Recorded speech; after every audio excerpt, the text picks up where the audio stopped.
Las enseñanzas de Cristo. Lección 9. Nuestra misión.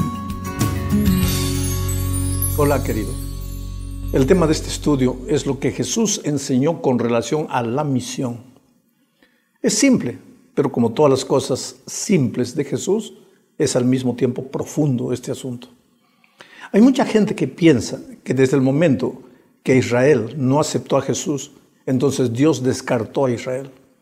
Pero la verdad es que aunque la nación, como nación, no aceptó a Jesús, 12 israelitas lo aceptaron.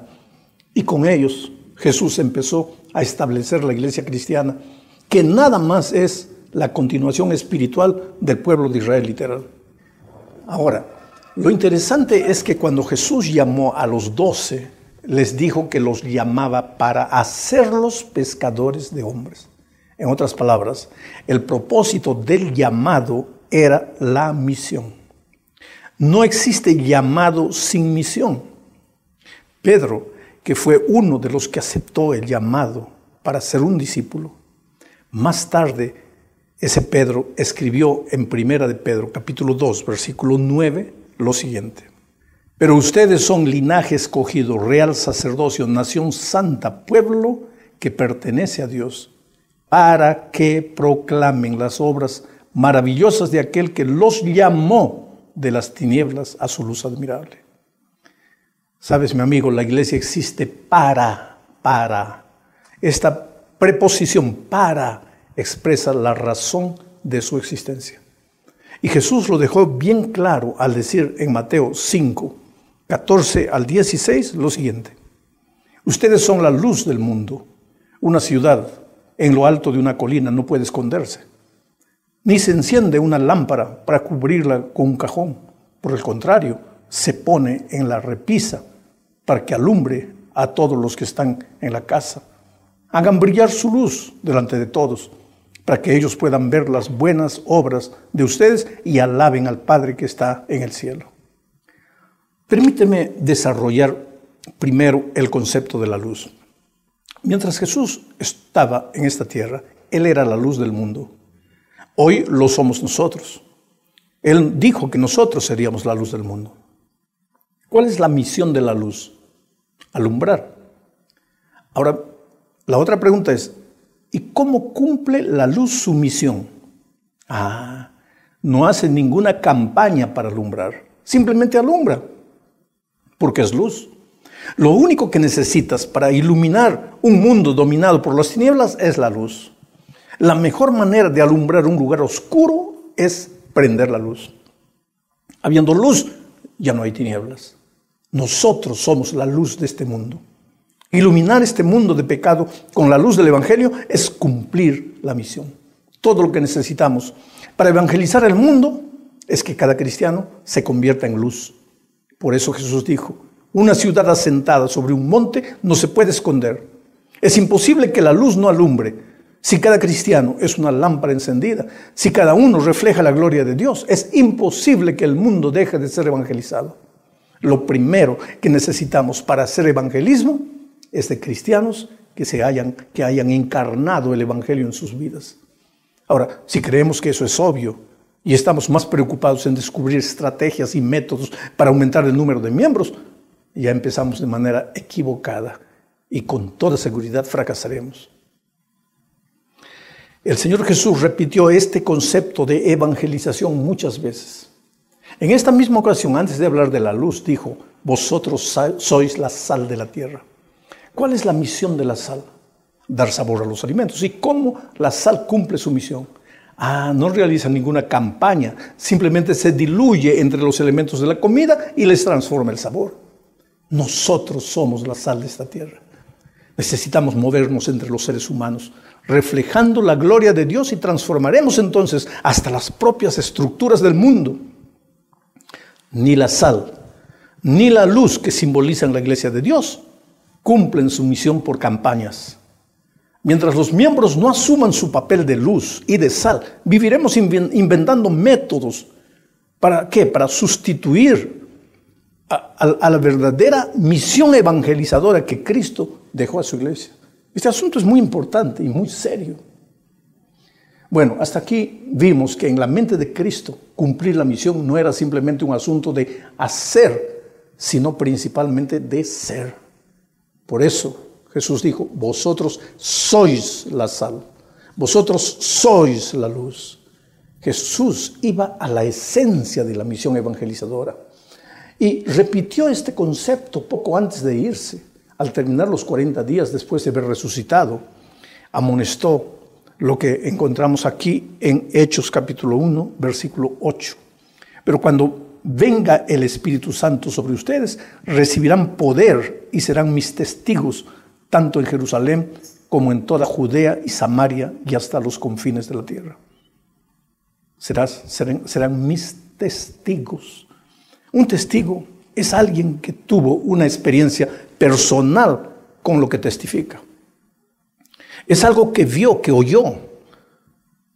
No puede decir delante del tribunal, me contaron que. No, eso no tiene validez. Jesús desea que en el cumplimiento de la misión nosotros seamos testigos. Los primeros apóstoles entendieron perfectamente esto. Después que Jesús subió a los cielos, ellos se volvieron testigos. Por eso Juan escribió en 1 Juan 1 y 4, lo que ha sido desde el principio, lo que hemos oído, lo que hemos visto con nuestros propios ojos, lo que hemos contemplado, lo que hemos tocado con las manos. Esto les anunciamos respecto al verbo que es vida. Les escribimos estas cosas para que nuestra alegría sea completa. Testigos. Los apóstoles tocaron a Jesús, convivieron con Él, lo vieron. Por eso hablaban con poder de Jesús. Hoy día no podemos tocarlo físicamente, pero podemos convivir con Él por la fe para poder testificar con autoridad. Pero hay algo más. Jesús dejó claro que nadie puede ser un testigo auténtico si no recibe el Espíritu Santo. Mas recibiréis el Espíritu Santo, dijo. La acción de testificar sigue a la experiencia de recibir el Espíritu. Pero entonces recibiréis el Espíritu Santo y me seréis testigos, dijo Jesús. Sigamos adelante. En el capítulo 20 del Evangelio de Juan encontramos relatado el incidente que ocurrió después de la resurrección de Cristo. Los discípulos estaban en un cuarto con las puertas y las ventanas cerradas. Y el texto dice, por miedo de los judíos. Parece contraproducente porque la misión de los discípulos era evangelizar a los judíos. Y sin embargo ellos tenían miedo de los judíos. ¿Cómo alguien con miedo podría cumplir la misión? Pero entonces Jesús apareció y les dijo, paz a vosotros. Y después de tranquilizarlos, les reveló otro aspecto de la misión. Como el Padre me envió, así yo os envío, les dijo. ¿Y cómo fue que el Padre envió al Señor Jesucristo a esta tierra? El apóstol Juan dice, en el principio era el verbo, y el verbo era con Dios, y el verbo era Dios. Después, pensemos en todo esto. Mira, Dios estaba en el cielo. Allí estaba el Padre con su Hijo. El Señor Jesucristo no era solo el Hijo, era también el verbo, era la palabra, era el mensaje, el evangelio, la salvación. Nada de eso existe sin Jesús. Y el Padre necesitaba traer el evangelio al mundo, o sea, necesitaba evangelizar al mundo porque anhelaba salvar a sus hijos y darles las buenas nuevas de redención. Necesitaba evangelizarlos. ¿Cómo es que Dios evangelizó el mundo? Juan 1:14 afirma, y aquel verbo fue hecho carne y habitó entre nosotros. Y vimos su gloria, gloria como la del unigénito del Padre, lleno de gracia y de verdad. Querido, el proceso de evangelización empieza aquí. El verbo se hizo carne, se humanizó y habiendo tomado la forma humana, nacido como un niño, se movió entre los hombres. Caminó entre ellos, lleno de gracia y de verdad, y vio el dolor, la lucha, las dificultades que ellos enfrentaban. Contempló los daños que el pecado había hecho. Tuvo compasión de ellos y los amó hasta la muerte. Pero mientras Jesús cumplía su ministerio y se movía entre los seres humanos, sucedió otra cosa. Los hombres también lo vieron y al mirarlo percibieron la gloria de Dios en él. La expresión gloria de Dios es clave para entender la evangelización desde el punto de vista divino.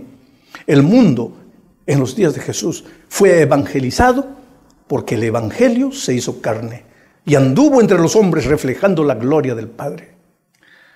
Evangelizar para Jesús es hacer que el evangelio salga de la teoría y se transforme en carne. Que se transforme en experiencia, en vida. Para las personas es más fácil creer en lo que ven que en lo que se les dice. Si los hombres han de creer en Dios, necesitan ver la gloria de Dios en nosotros. Evangelizar es mostrar la gloria de Dios a los seres humanos.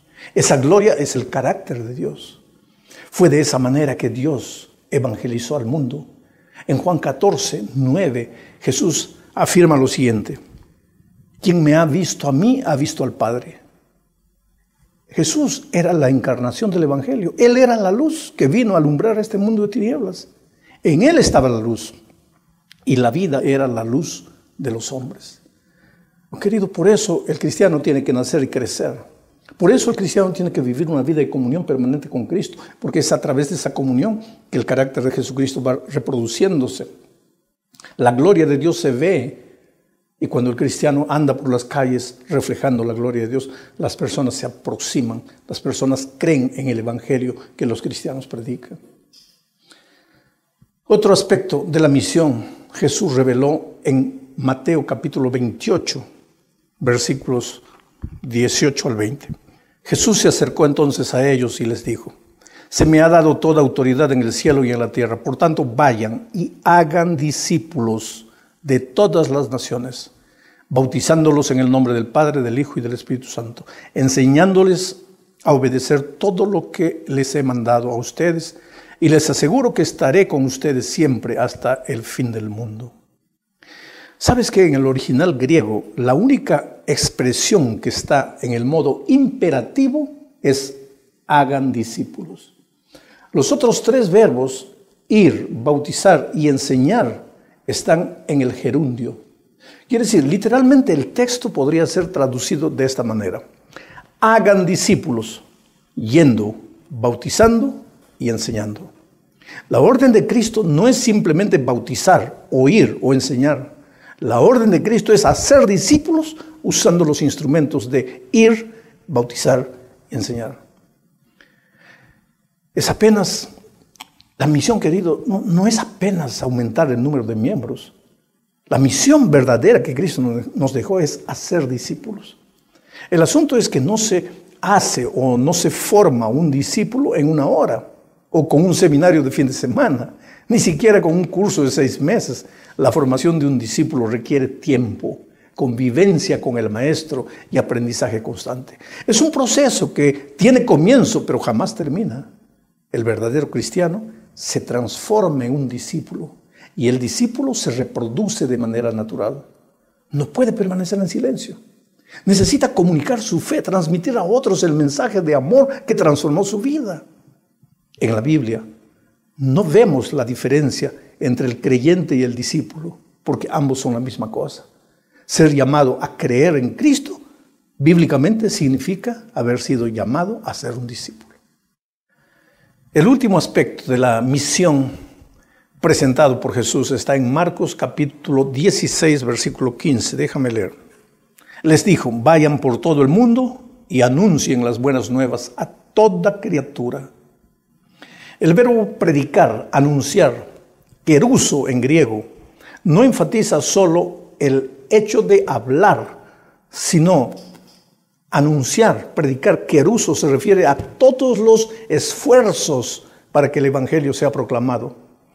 Ahora, de los 4 evangelistas, Marcos es el que más menciona el verbo keruso en griego. Lo menciona 14 veces.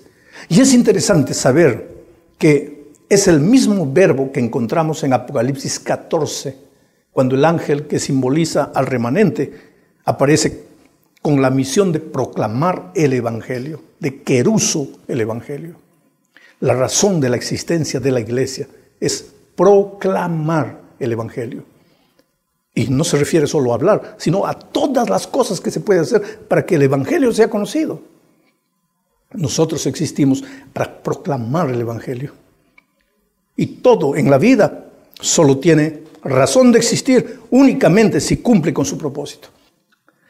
Jesús enfatizó este principio cuando dijo que si la sal perdiere su sabor, no sirve para nada más, a no ser para ser echada y pisada por los hombres. Queridos, si nosotros somos la sal de la tierra, nuestra misión es darle sabor a los seres humanos. Y si no cumplimos nuestra misión, corremos el riesgo de no tener sentido de por qué existir. Ahora, hay una diferencia.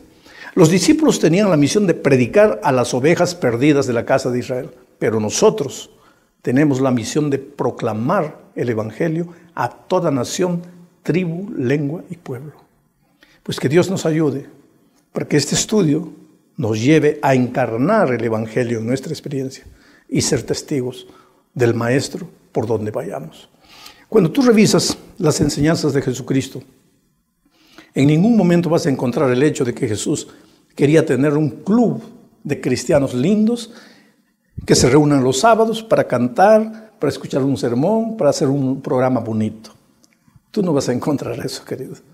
Jesús estableció su iglesia en esta tierra para proclamar el Evangelio.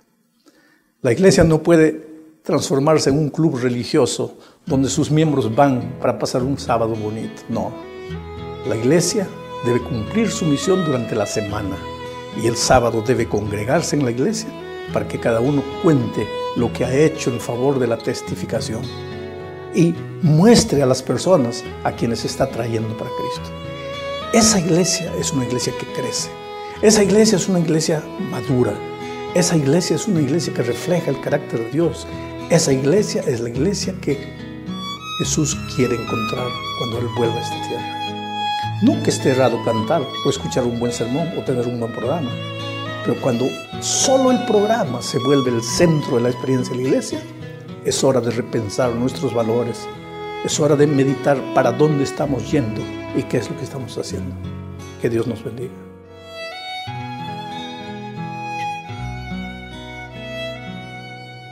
Pan de Vida Producciones 2014.